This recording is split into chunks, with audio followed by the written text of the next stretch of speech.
Now to a dire warning about climate change. According to a new report, experts say that we have until 2030 to avoid catastrophe. It also says if unprecedented changes are not made and made soon, there will be irreversible damage to the planet. Methane is nearly 16 times more potent than CO2 as a greenhouse gas, and 18% of global methane emissions come from cows. If cows were a country, they'd rank third in the world for methane production. So what can we do to fix this pressing problem? Our plan is a two-part solution which tackles both the issue of CO2 and methane. Firstly, we would intake CO2 from the atmosphere and then pump it into a greenhouse full of a special type of red algae known as Asparagopsis taxiformis.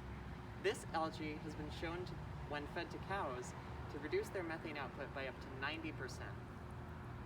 Our next steps for this system would be to run a small-scale experiment with the UNH greenhouses.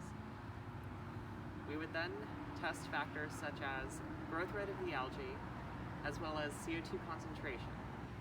Once we verified that this is a long-term viable solution for carbon capture, we would then build this up into a bigger, full-scale project.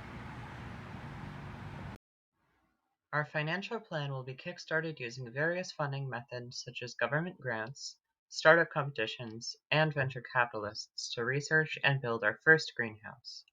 After that, we would receive government payouts for every ton of CO2 we remove from the atmosphere. As income increases, we would expand accordingly, making more and more sustainable algae farms and decreasing emissions until we reach the goal of being fully carbon negative. We're not out of the woods yet, quite far from it, but I am hopeful and driven to stabilizing the Earth's climate by reducing greenhouse gas emissions industry-wide. I am excited to increase the scope of this project, and the Social Venture Innovation Challenge is how I will bring my idea into reality. All ideas start somewhere, so I ask you, are you willing to give this one a chance?